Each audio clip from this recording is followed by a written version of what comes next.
Hello everyone, welcome to Cyber Inspiration Podcast. My name is Evgeniy. I have been around cybersecurity for the last 20 years and I have a lot of experience working with a variety of cybersecurity vendors. My main work is vendor consulting and cybersecurity advisory for companies. As part of my passion in technology and cyber, I've been intrigued to learn how a company starts. I started the podcast to understand the thinking process and what motivated people to start their own company. This podcast is affiliated with Security Architecture Podcast. A pleasure today to record Ravid from Simplicity about his journey and his inspiration to start the company. Ravid, welcome to the show, and please tell me about yourself and the company. Thank you. Happy to be here. So Simplicity is acting in the remediation operations market.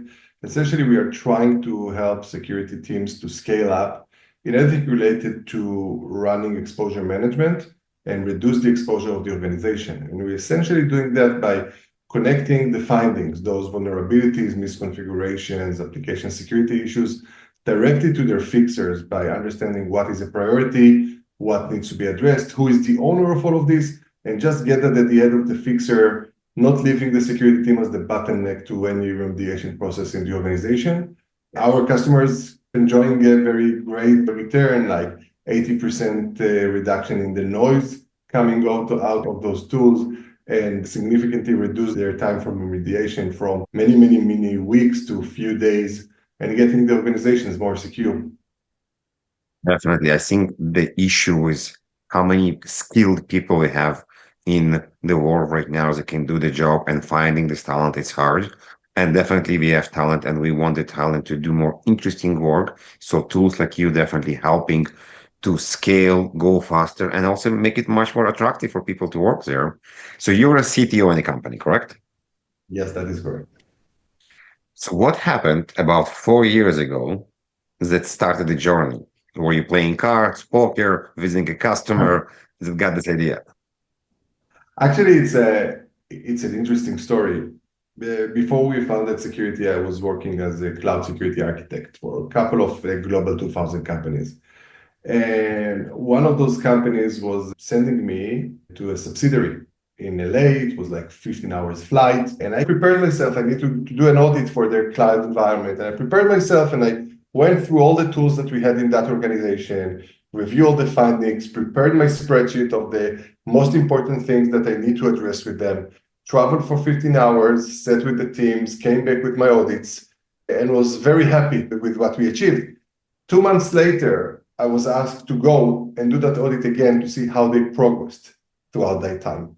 So I find myself doing the exact same thing, going back to all the tools, pulling again all the findings, but this time I had to compare it to my previous spreadsheets just to understand what was addressed. And as I was doing that, and that was the only thing I was focused at that time, as I was doing that, I said, I'm going to get there, and there is absolutely no chance that they were able to do anything with that, okay? Because if I'm focusing on my time and it's taking me a few days, they have tens of other things to do. And indeed, I traveled half of the world, get into their office. They were very happy to see me. But after the coffee, we got into the meeting room and they say, honestly, we didn't do a lot of things. So maybe we can just see how we can get from there.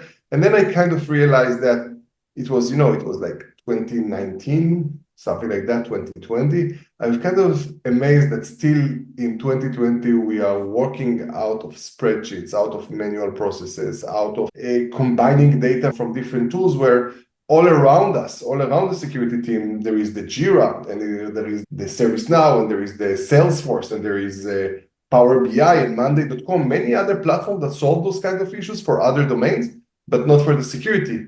And this is where the idea that eventually becomes Simplicity started to shape form. A great story and makes sense, especially with the introduction of so much machine learning and AI, when you can simplify and make stuff easier as well. So what's next? What do you guys do? I know you're not the only one. There's a couple of people in the company. What was the next step? So the next step is I met with Yoran, our CEO. Yoran and I used to work together 25 years ago or something like that. And we're starting to talk about each and every one of us of our experiences. And we then, because we are veteran in the market, we are not young people, we had a lot of friends. So we actually started to invite friends to a coffee. okay, either a virtual one. It was kind of the hype of the pandemic, so most of it was virtual coffee, but started to talk with them and ask them, guys, how much you invest in that? How much is the trouble? And things like that. And we were starting to get some very positive and great feedback, okay? One of them, related to what you just mentioned, was one of the CISO told me, I have just lost my best talent because he said I had enough of doing project management tasks, okay? So we understand that we are starting to see something that can be significant and big. And we joined forces with Rotem, our third co-founder, which is more on the technology and R&D part of the organization. And we started to understand whether this is a problem that current technology can solve. And it became very evident very fast that with all the, as you said, all the cloud infrastructure, the data infrastructure, and then what started to be machine learning, what started to be AI, there is a lot of potential of actually harness the technology to serve this big problem. And from that, it's the regular, let's go find the funding and all the things around that. But the fact that everyone was at home to some extent helped us to get the attention of many people and get some very good validation to the things that we were after. Did you build anything before you went for the funding, or you actually joined with the idea? So we started very lightly, okay? I wouldn't say that we built something. What we did is that we had two design partners, good friend of us, that we got some of their information and we started to analyze that. And to analyze that not from the perspective of the regular perspective of the security person, but actually from the perspective of the fixer. We were trying to get the list of findings that they were getting and saying, okay, if I was a fixer and I was getting this list right now, what can I do with that? And actually, we got to very nice conclusions. And we saw for one of them, it was very interesting. We saw one of them was giving us like 50 of his critical findings. And we were seeing that one of them was actually marked as a false positive. Okay. But there was another one, and the next in line was not marked as a false positive. And the interesting stuff was that those two had the exact same solution. And when we come back to him and we say, yeah, we marked that as a false positive, but this one he didn't mark as a false positive, but they have the same solution. He said, I don't believe you guys. I spent almost a day to prove that it's a false positive. If I would have known that those two have the same solution, I wouldn't have spent that day. So we kind of started to understand through some kind of a manual interactions, manual processes, some kind of very light data analysis, that there is a lot of potential if you will take the different perspective of thinking on how we can make the remediation, the fixing better, and not just to create a better visibility for the security team. It's a very inspiring story, and the story makes sense. I'm understanding you went with this information to get the money, and now it's time to build the product and hire the team.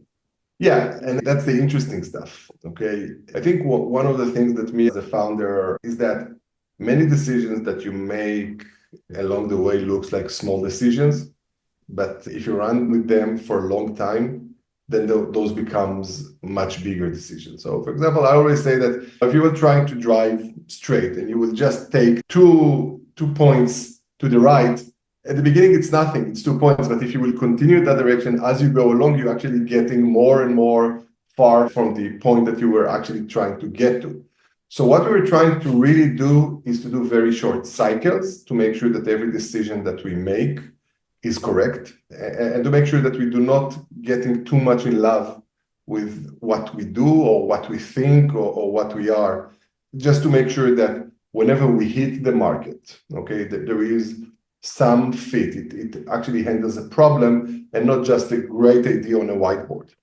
Doing it in incremental steps, it definitely makes sense. And we provide a very good analogy. I actually spent 5 years of my life in the Navy. And the Navy, there is a big explanation about if you're not choosing the optimal course, you're gonna go way, way left, right? Tell me about hiring. Tell me about the culture you guys are trying to build. Of course, when you build a startup, the core team is very important. And I'm really happy to say that the core team that we built is still in the company today, leading the teams as the chief developers and as team leaders. And the core teams were people that we know, that we trust, that we gave them the opportunity to build something from scratch. And we kind of went to basically friends of ours. So Rotem, which was coming from the development community, has a lot of friends, and he was starting to talk with a few of them. And also from the product and marketing side, we were looking on our own thing. So everyone, I think, all the way to through employee like number 25 or something like that, all of them were people that someone knew in the company and not people that were coming through some kind of an recruitment or agency. And that helps a lot in creating a very open communication, because if you bring your friend, then you can communicate with him or her in a completely different level, more open, you have more experiences together, so you know to compare it to other problems and know how to solve that. So it was really important for us at the beginning to build a core team, which is around people that we know, people that we appreciate, and people that we know to work with. And that paid itself on the long run, because we actually created a culture which is very open, very honest. And that's what helps you to know that even if you do that mistakes and you take wrong approach, when you will come back and say, okay, guys, we need to redo that, that will not become a problem or some kind of a hassle. And we redid a lot of things, by the way. That's one of the things that you really need to learn to do, is to look yourself in the mirror and say, that was wrong. Let's redo that.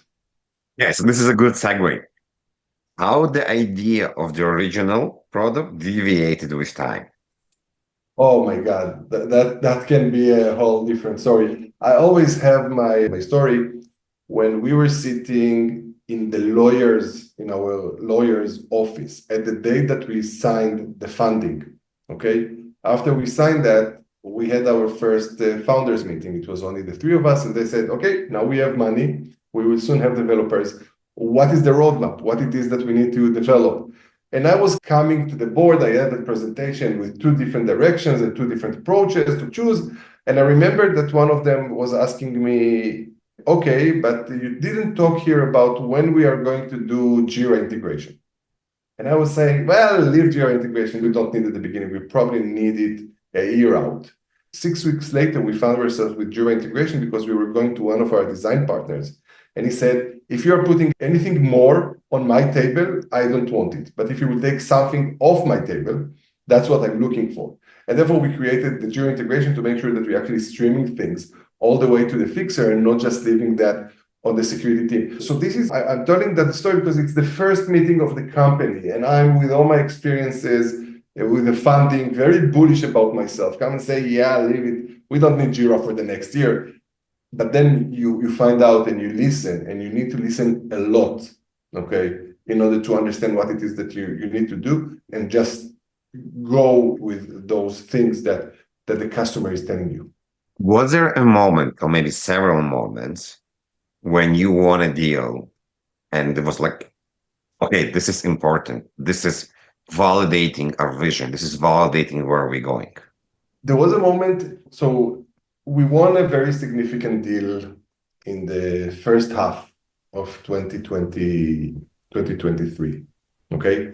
And to secure the deal, we had to commit to a specific functionality, which we needed to build, and it was intensive, it was also somewhat hard, but 3 months later, we got into opportunity which was much bigger than the first one.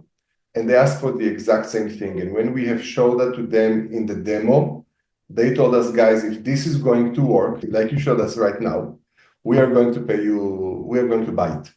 And we showed that in the demo. And when you see that repetitive thing, so you see one requirement coming from one customer that you were able to satisfy, but then you see that exact same requirement, not something that I kind of educated them that they need to do, but something that they come and say, this is what we need, and you have that ready. This is where you start to feel the cookie cutting factory. The fact that you're going to do that the same and again. And since that point, we felt that feeling more and more times. But that one time when I got to demo with a very large organization, and they were saying, if you have that thing, and I had that things from a previous customer, that was one of those big things that you understand, okay, we are onto something. I want to dive into personalities and into human communication. So there are 3 partners, 3 mature people, There's many tasks and ideas. How do you decide? How do you make a decision between three of you? Because each of you have a personality. The short answer is just it changes throughout the lifespan of the company. Okay. So, for example, today it's very clear. Yoran, the CEO, is responsible for sales and marketing. Rotem is responsible for R&D and everything which is on our advanced research teams and AI. And I'm responsible for customer services and product management. So as of today, the lines between us, there is dependency, but the lines of responsibility are very clear. But when we started the company, and there are still no customers, there is still no salespeople, there is still no other things, then all we do is sitting on each of the daily with the developers, on each of the sprints planning with the team leaders, and the founders are involved in everything. And this kind of creates a lot of friction, let's call it this way.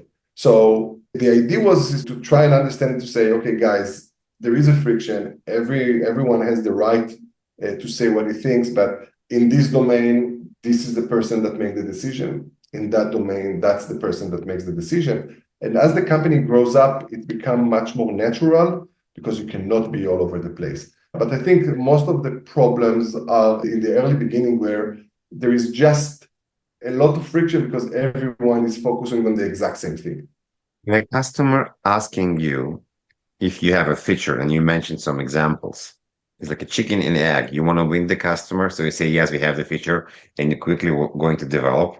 Or you tell, like, yes, we don't have it, but we can develop it for you. Like, what's your methodology here for marketing or being authentic with the customer?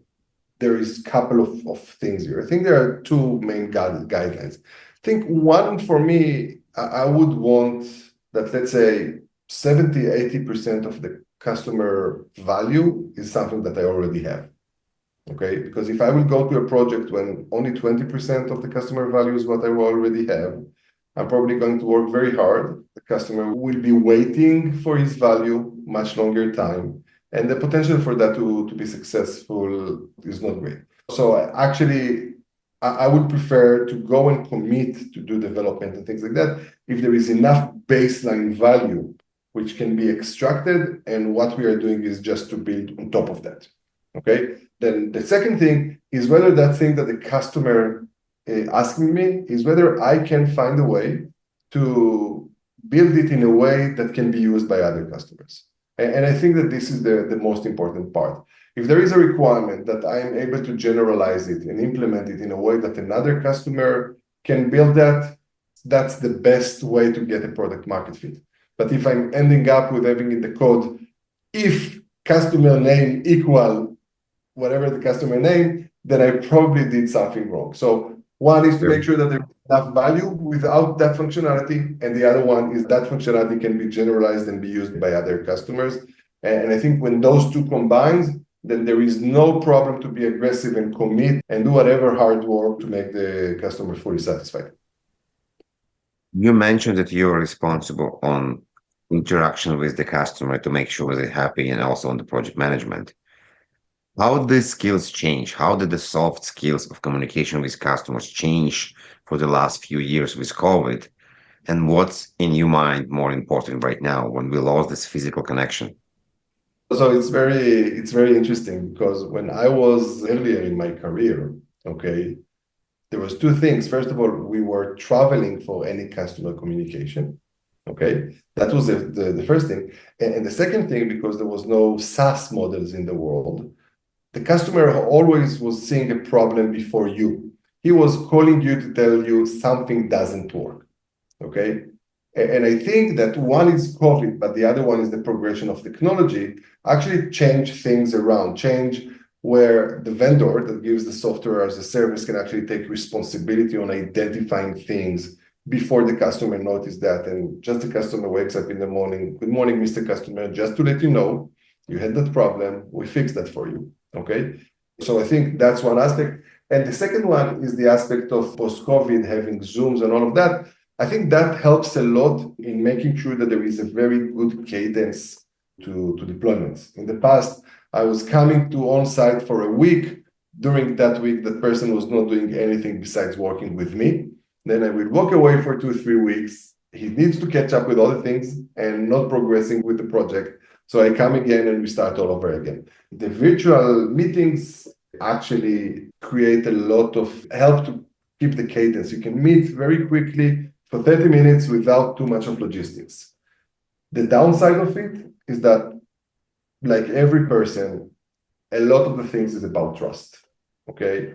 And as much as we would want to say that we can build trust over Zoom, you can build much better trust by breaking bread and drinking beer, sitting around the table than any other virtual thing. So I can see and I can understand how the virtual meetings helps us to get things closer, but we also try to go and physically meet our customers, to go and show them our commitment to their success, not by a picture on the video, but actually by making the effort to come and see them and look them in the eyes and making sure that we tell them and we hear from them what needs to be better.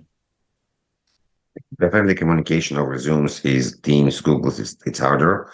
We lose focus from people more distracted. It's harder to connect.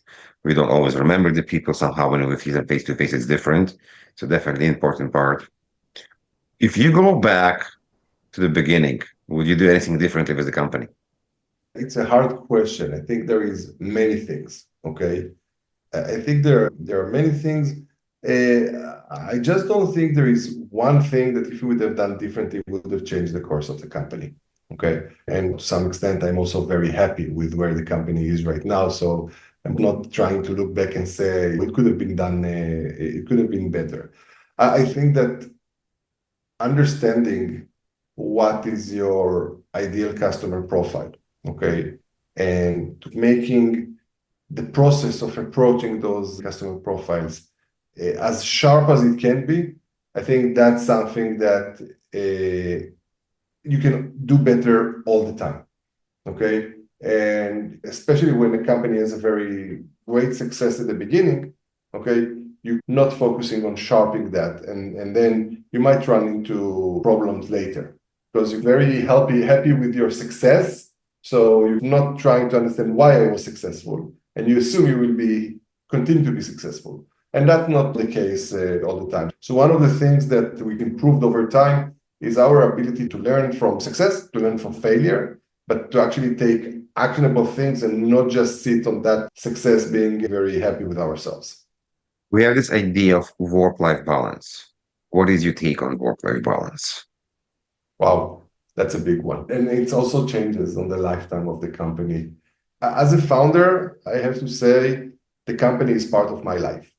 Okay, it's not being considered as just work. For many different reasons, the motivation, the ambition, but also the fact that there is like 50, 60 people now that works and I'm responsible to make sure that they go home and they are happy and they have money to pay their bills and their family are happy with their achievements. So there is a much bigger responsibility than just the core business aspect of the organization. You have a commitment for people, and we talked about core teams. So and those are your friends. So it's a big part of it.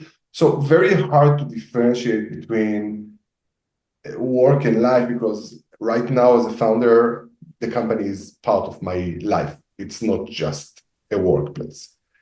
Having said that, I think that all of us as founders have learned throughout the years on how to balance better, both for our personal health, okay, but also for being able to making sure that we do not stretch ourselves too much. So just as an example, not that there was any decision like that, okay? My co-founders and me rarely speak on weekends unless there is a big problem. And for example, Yoran the CEO, and I was friends before, and every once in a while we were taking a walk on the beach on Saturday morning. Since we become co-founders, we stopped doing that just because we spend so much time together throughout the week that over the weekend we need the time for ourselves. Those are the kind of things, but I think that as a founder, you don't have work-life balance because the company is your life. It's like just it's yet another kid, and it's probably the most demanding one that you currently have in your hands. We're going to go deeper here. Life is not always perfect. Sometimes we lose, sometimes there's down moments, sometimes we're very upset because of whatever it is. Lost a customer, feature doesn't work. What do you do to get back? Like, how do you actually get the energy back to continue and drive this? Because it's not easy. You personally, everybody's different. I think everyone is different. I think for me, the most energizing part is to get back to the office in the morning when all the people are there. So if there was some bad meeting last night or bad news or customer decided not to continue or something it was a complete failure, and then you come in the morning and you step into the office and there is a group of people, all of them are motivated, all of them with energy, all of them want to, that they are happy, they're drinking coffee.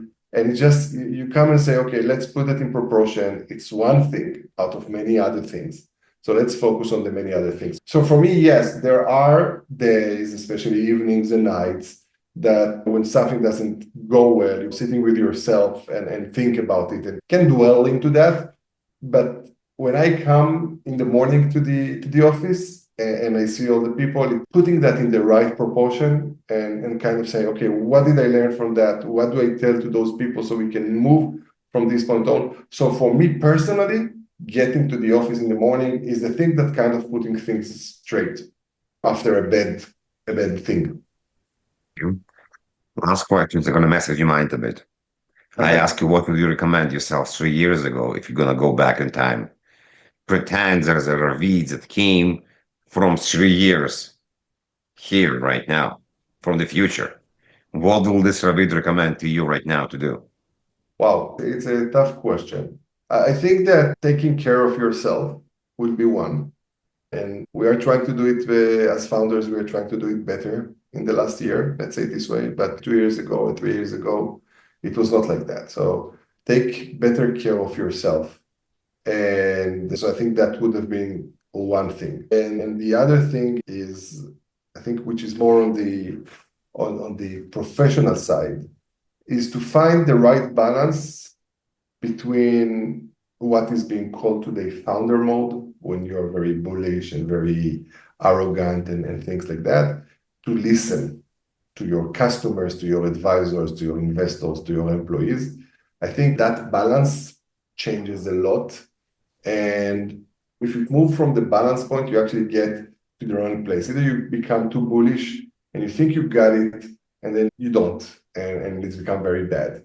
Or on the other hand around, you become very influenced by anything that anyone said, and you don't have your core thing that actually leads you. So I think that what I would do is there are specific points in times that I know to say, and I will not let you know what those are, but I know to say that the balance was not on the right thing, and I would probably have told myself, on those 3 points, you should have being more balanced towards one way or the other. But I think that as the company goes on, this is where you need to keep tuning yourself. I'm going to bring you back in 3 years and we'll talk and see what was incorrect. Thank you very much, everybody that's listening. Please go check the website. They're doing an amazing job. Please listen and share the episodes with your friend. Definitely subscribe. And we'll talk to you soon on the different episode. Thank you, everyone.